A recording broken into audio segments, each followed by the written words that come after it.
নমস্কার। আমি ডক্টর সঞ্চয়ন মণ্ডল। আমি সিনিয়র কর্নি বলবো, যেটা হচ্ছে উনি মেটাস্ট্যাটিক বা stage 4 breast cancer, hormone positive HER2 negative breast cancer specially. তার এক্সপিরিয়েন্সটা আমি শেয়ার করব ওনার ভার্বাল কনসেন্ট নিয়ে। আজকে আমাদের যে মেডিকেল অঙ্কোলজির সায়েন্স ট্রিটমেন্টে কতটা অ্যাডভান্সড হয়ে গেছে, যে পেশেন্ট 2 বছরের ওপর ট্রিটমেন্ট নিয়ে যাচ্ছে, জাস্ট একটা ওরাল ট্যাবলেট খেয়ে যাচ্ছে এবং সেই ওরাল ট্যাবলেটে পেশেন্ট সুস্থ রয়েছে। এবং পেশেন্টের আজকে এই সায়েন্সের ইনোভেশনের জন্যই কিন্তু আমরা এত দিন ধরে পেশেন্টের স্টেজ 4 ক্যান্সারকেও কিন্তু কন্ট্রোলে রাখতে সক্ষম হয়েছি। আসুন ভিডিওটা স্টার্ট করা যাক। প্রথমেই বলি যে ব্রেস্ট ক্যান্সার একটা খুবই লিডিং ক্যান্সার নাম্বার হোল্ড করে বোথ ইন্ডিয়া এবং ওয়ার্ল্ডে। আমাদের ইন্ডিয়াতে নাম্বার 1 পজিশনে রয়েছে এবং মর্টালিটিও আজকে আগের থেকে অনেক কমেছে due to the development of the science. কিছু ভিডিওতে আমি আরেকটা special topic of breast cancer নিয়ে ডিসকাস করব। সেটা হচ্ছে যে এখন এই যে আমরা যে বললাম হরমোন পজিটিভ HER2 নেগেটিভ, একটা স্পেশাল এন্টিটি, যেটা আমরা বললাম যে হরমোন পজিটিভ কি নেগেটিভ, HER2 পজিটিভ কি নেগেটিভ, এইটা দেখে আমরা অনেক ধরনের ট্রিটমেন্ট ডিসাইড করি। আজকে যে পেশেন্টের HER2 নেগেটিভ এসছে বা 0 এসছে, তার ক্ষেত্রেও কিন্তু এই স্টেজ 4 ব্রেস্ট ক্যান্সারের ক্ষেত্রে কিন্তু মেডিসিন অ্যাভেলেবল এসছে।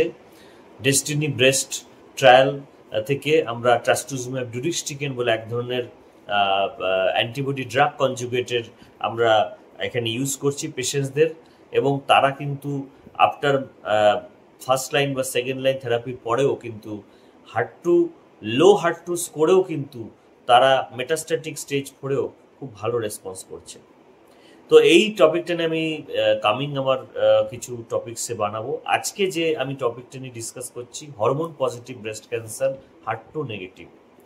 তাহলে হরমোন পজিটিভ HER2 নেগেটিভ এই স্পেসিফিক যে ব্রেস্ট ক্যান্সার রয়েছে, যে পেশেন্টসদের কথা আজকে আমরা বলছি, ওনারা অ্যাসিম্পটোমেটিক ছিলেন, পেশেন্টের ব্রেস্টে লিশনস ছিল। পেশেন্ট যখন 2 বছর আগে আমার কাছে আসে, একটা এরিথেমাটাস ফাঙ্গেটিং অ্যাগ্রেসিভ লুকিং লিশনস ছিল, এবং পেশেন্ট তখন উনি বাইরে ইউকে বেড়াতে গিয়েছিলেন, তখন ধরা পড়ে। এবং তারপরে আমি সাসপেক্ট করে তাদের যে স্ক্যান করাই, সিস্টেমিক ইমেজিং স্ক্যান, সেখানে ধরা পড়ে পেশেন্টের অলরেডি কিন্তু লিভারে এবং কিছু লিম্ফ নোডসে কিছু ছড়িয়ে আছে disease. It is already stage 4 disease.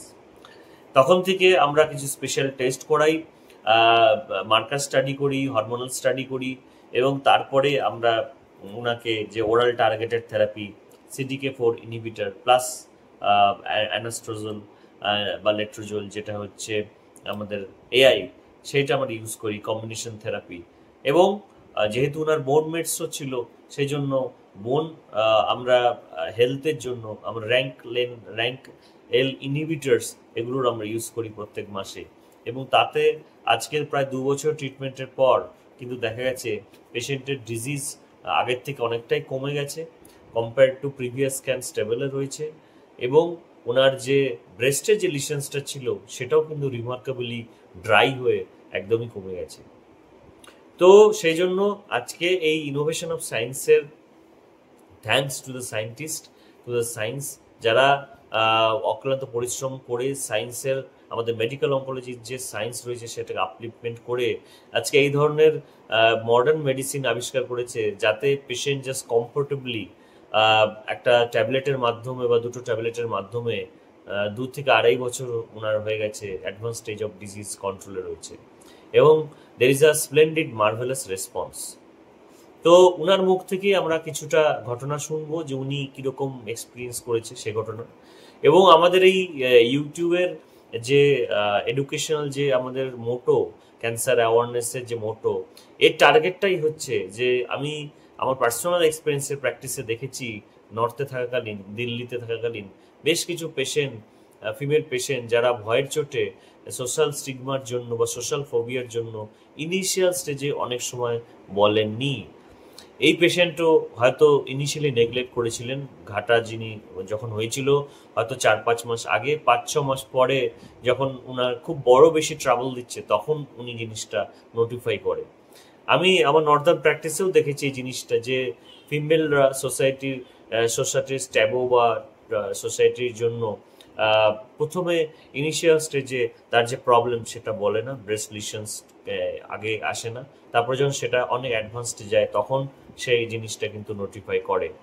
তা আমার এই ভিডিওগুলো নিয়ে আপনাদের কাছে স্প্রেড করার এটাই টার্গেট, যাতে আপনাদের মনে এই ধরনের কোনো রকম ডাউট না থাকে।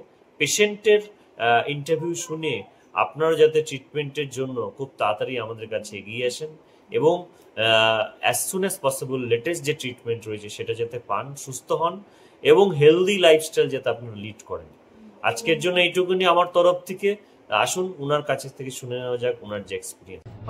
পাওয়ার পরে ওনার ট্রিটমেন্টের আন্ডারেই আমি এখানে উনি আমার মা যখন এসেছিলেন অনেক ক্রিটিক্যাল অবস্থায় ছিল, তারপরে ওনার থেরাপি দিয়ে টার্গেট ওরাল কেমো দিয়ে আমাকে শুরু করা হয়েছে, সেটাতে অনেক বেনিফিট পেয়েছি। আর আমার মা এখন অনেক স্টেবল। ইভেন এই লাস্ট 23 ডিসেম্বর থেকে ট্রিটমেন্ট হচ্ছে, হওয়ার পর এই 25-এ এখন মা নিজে হাঁটা চলা করে। ইভেন এখন আমরা ঘুরেও আসলাম, দার্জিলিং ট্যুরও করে আসলাম। মা এখন নিজের মতন করেই চলছে। এবার মার কাছ থেকে কিছু শুনবেন যে মা কি বলছে। আমি অনেক বেটার, এখন মনে চাপা টিউমারটা এখন অনেক কমে গেছে। আমার এর জন্য খুব আনন্দ হচ্ছে, পরিবার আমার শরীরটাও ঠিক হয়ে গেছে, কোনো প্রবলেম নেই, কিছু নেই। আমি চাই সবাই এই ট্রিটমেন্টের জন্য ডাক্তারের কাছে আসুন, এখানে আসুন। ভয় পাওয়ার কিছু নেই, ঠিক সময় যদি চলে আসেন ট্রিটমেন্ট অবশ্যই হবে। আমি এটার জন্য রিকোয়েস্ট করছি সবাই।